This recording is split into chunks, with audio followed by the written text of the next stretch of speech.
Are you looking for gift ideas for the comic book artist in your life? Or maybe you are a comic book artist and you're looking for suggestions that you can give other people. If you are, stay tuned. I got a few ideas for you.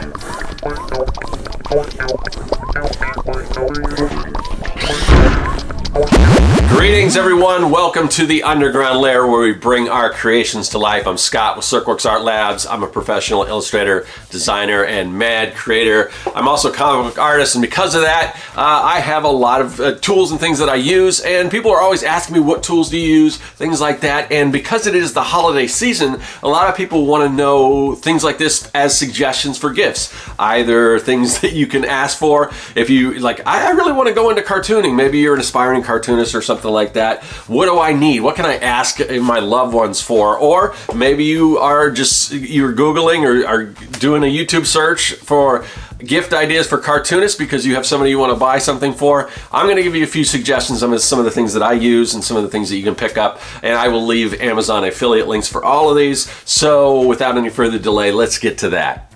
Okay, let's start off with analog tools. I'm going to talk about the pencil that I use. Now pencils, it's really to taste. I'm just going to, again, recommend what I use, but you can use really any pencil. The one that I use is actually a drafting pencil, and it's a little bit different in that it's got these leads. It's not like the tip, it's a little thicker than the leads that you may have seen in some of the mechanical pencils, and it works a little bit differently in that it has a special pencil sharpener. It kind of goes in here, and inside there's, I don't know if you can see that inside, basically there's like a little file, and it just rotates around there and sharpens to a really nice point. I speak for myself, but I also speak for a lot of other comic book artists. I see a lot of comic book artists that use these, but again, your average everyday pencil is fine. I use these blue leads, and that's just because you don't have to erase it if you're photographing, but typically nowadays that's not really so much of an issue anymore. So you can use with anything you want, but I'm just going to recommend, as far as the pencils that I use, these are Prismacolor non-photo blue pencils. This is, I think, a Strathmore lead holder, and then also a Strathmore pencil sharpener, or lead sharpener, I guess. So that's what I use for pencils. Also for sketches, I will use these colored Prismacolor Co-Erase pencils. You can find these in a variety of different colors. I like these for sketching, but they don't really, even though they're erasable, typically they don't erase that great. So if you just want to start off with the basics, just an average number 2 pencil is fine as well. But those are the pencils that I use. Now, as far as inking, I'm going to start off with this one here. This is the Kuretake, I think it's just a Kuretake fountain pen. This is a really nice pen. Again, I'm going to leave links to all of these in the description of the video, but this one is actually refillable. There's a little cartridge in the bottom here. If you unscrew it, see, there you go. This one is almost empty. I haven't been using this for a while. It's almost empty, but this again is refillable. A little less expensive option. These, I love these. I take, anytime I do a signing or something like this, or I use these Zebra Fude pens, and it is a brush pen as well. You can get those thick to thin lines, and then on the back it's got just a regular, I don't know what kind of tip this is. It looks like it's running out of ink as well. I don't use this side as much, but these Zebra Fude pens are great for inking. So that's what I would suggest for inking. Now, if you're spotting blacks, or if you're filling in these large black areas, some people will use Sharpies. I recommend you never use a Sharpie because they will fade. It doesn't even take long for them to fade. Within a few years they may fade, and then all your blacks turn to like brown or purple or something like that. So what you want to get is one of these. This is a Faber-Castell Pitt pen, and it is thick like a Sharpie, but the ink inside of it is super black, and it is it's light fast, or it's not. It's light fast, which means it will not fade the same way that a Sharpie will over time. So I recommend for filling in those large black areas. It's just basically filled with India ink. So these Faber-Castell Pitt pens, these large ones, I'll leave links to these as well. Also, let's talk about some white pens that you can use. These jelly roll pens are pretty good for doing like stars and things like that, or correcting some minor mistakes. I also use these Molotov pens. These are great. If you ever do remarks, which is where you draw on the cover, you need to block out an area on the cover of a comic or something like that, or just anything. If you need to use it as whiteout or whatever, these are like white paint pens. They are great. So this is a Molotov one for all, and they come in different sizes. I'll leave links to these as well. Another couple analog tools. This one I'm just going to mention. We don't use these that much. A lot of people don't use these. This is a lettering guide. It's an Ames lettering guide. Most people don't do a lot of hand lettering anymore because it's so easy to do it on the computer. But it's a really cool tool, and it's fairly cheap, so it might make a cool stocking stuffer. So I'll leave a link to this Ames lettering guide. And also, it's fun to play around with. There are instructions that come with it, but it's just for ruling out lines for when you do lettering. So that's just a fun one, a really cheap, like I said, stocking stuffer that you can throw in. This is like one of my favorite tools of all time. This is a mapping ruler, or a parallel glider. It goes by a few different names, but it's basically just a ruler. And I'm going to leave links to this one because you want to make sure you get one with the metal rollers, not the plastic, because the plastics tend to shift. I used to use plastic ones, they're not very good. But you just lay it down, you line it up with the top of your paper. Let me pull this down a little bit. Line it up to the top of your paper, and then you just basically it just goes down there, and you can draw your lines. You can do it this way as well. This is an awesome tool. I recommend anyone getting it, and it's a little less, it's more portable. It's not cumbersome like some of the giant T-square and a straight edge and all that kind of stuff. So this is a really great tool, this parallel glider. All right, let's talk about paper that you're going to draw on. If you're doing traditional comic books, these are comic book pages. These are 11 by 17. And this is Strathmore. These are pre-rolled, so they've got all the guides already on it. I don't know if you can see up there. They've got all the guides there for you. Strathmore makes a good one. Also, Canson. I've been having trouble finding the Canson lately, but I think I like Canson a little better. If I can find it, I'll leave a link to both of these. But either one, they're both great. You can also buy them. You can also buy just 11 by 17 sheets of Bristol paper, just blank without anything, and you can rule it the way you want. But like the pre-roll ones are pretty convenient. So I would suggest those. I will leave links to those in the description.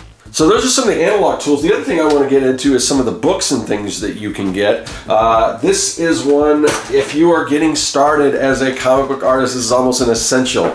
How to Draw Comics the Marvel Way. It's a staple. It's been around forever, and really, honestly, it holds up. It was written in the 70s, but it still holds up. It is a great, it's not going to give you all the way there, but it's going to give you the basics. And really, if you're just starting off, this is still a really good book, and I would recommend How to Draw Comics the Marvel Way. So that's one that I recommend. The other one of the things that a lot of people struggle with is perspective, and this is the best book on perspective that you're going to find. This is by David Chelsea, Perspective for Comic Book Artists, and it is done in the style of a comic book. So it's really easy it takes a really difficult subject, and it breaks it down and makes it very easy because it's in the form of a comic book. So I would suggest this. I will leave a link to that in the description. And in addition to that, I have a series of books. Full disclosure, these are my books that I created. So just know that going in. But these are just comic book workbooks, how to make your own comics. This one has just some pre-rolled, if you want to do some layouts or whatever, it's got some pre-rolled comic book pages that you can use. All right, here's another one. This is also has panels. Oh, and I forgot to mention there's some tips and things like that in the beginning of each of these books. But this one actually has word balloons already in it. So if you want to just, this is really good for especially beginners or even kids. It's a great gift for kids or whatever. It kind of helps them along. It gives them some of the basics, so they can just go in and kind of fill all that stuff in. Then I've got another one also similar. Same thing, but this one has some different sound effects in it. Then I've got these for layouts.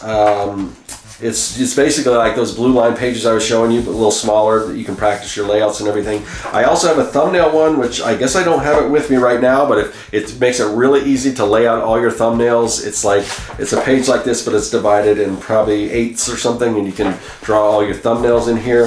This is fun if you're designing heroes. This is make your own heroes. So it's got a little area to sketch your character, and you can add all your stats, the strength, defense, speed, all that stuff, secret identity, team affiliation, all that fun stuff. So you can just use this workbook just to create your own heroes and everything, and kind of keep it all together in one book. Here's another make your own heroes. This is turnaround. So this one has both male and female superhero templates. So there's a male or female on one side. I don't know if you can see that. Let me hold that up a little bit. But it's just guides, so you can basically come up with a costume design, and you can draw it from each angle. And here's the male as well. And then I've got separate books that just have just females and just males. So there's those. I also have a lot of books on lettering. So when I talked before about these Ames lettering guides, if you don't want to rule all those stuff out yourself, this has the lettering guides. It's just a whole book, and again, there's some practice exercises and everything in the beginning of the book, and then the rest of it is just lines, and it's specifically ruled out for the size that you'll be doing for comic book. Because if you've seen a regular ruled, either college ruled or wide ruled paper, it's not laid out the same. This is specifically ruled out for comic book pages, so it'll give you a chance to practice your lettering. So there's that. I've got similar to that. If you want to practice your lettering actually in word balloons, you can do that, which is kind of helpful because sometimes if you're doing hand lettering, it's a little tricky to get everything lined up and centered in a word balloon. So this is going to kind of help you. It'll give you the right amount of space, breathing space that you need up here. And these are just really good guides, and there's all kinds in there. Also for sound effects, if you want to practice drawing sound effects for your comics, these are sound effect guides.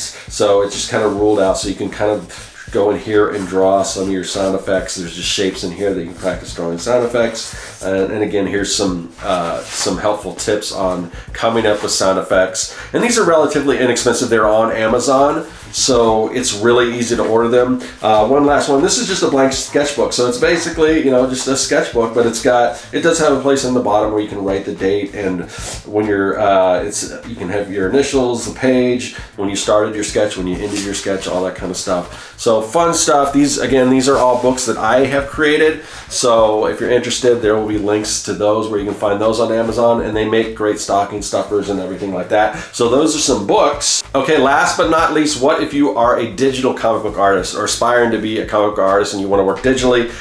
This is the iPad Pro. Again, that we're kind of getting the more expensive stuff here because we're working digitally. This is kind of an expensive piece of equipment, but it can do a lot. A lot of people do all their comics on this iPad Pro. And this one has a really cool case. If I can remember, I will leave a link to where you can get the case too. Plus you want to get the Apple Pencil. And like I said, I really don't draw comics on this myself.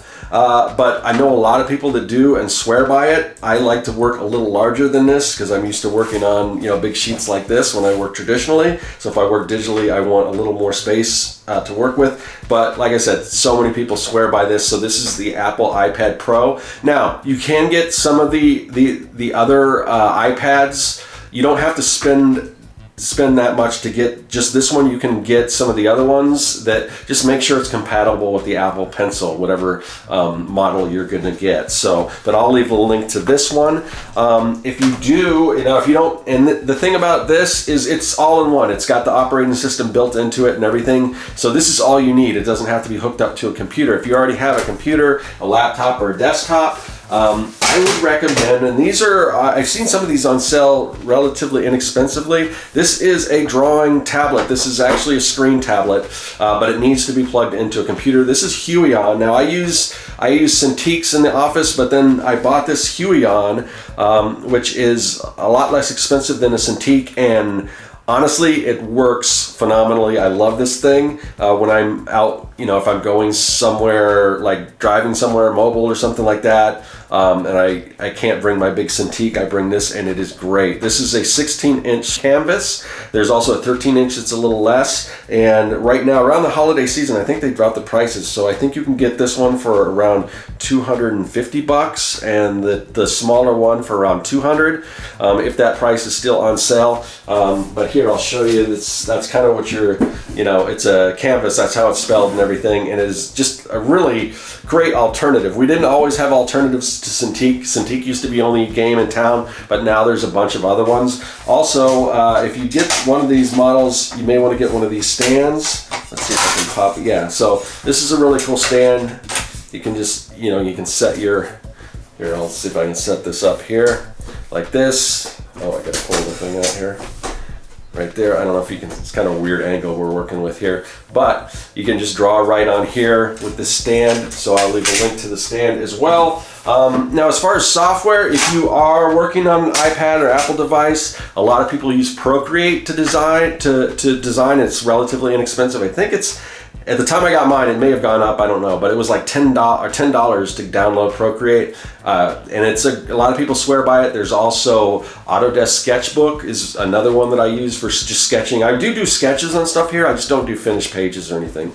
So those are good for the Apple devices. I use the Adobe suite, so a nice gift, and again, it's not the cheapest gift, but a subscription to the Adobe suite, which would contain Photoshop, Illustrator, InDesign, all of that stuff. So Adobe, that's what I use, and there's a bunch of alternatives. Affinity Designer is also a great alternative to the Adobe suite, a lot less expensive, but for making comics, and if you're going to be working on a desktop, I think they're all subscription now, but Clip Studio Paint is by far the best.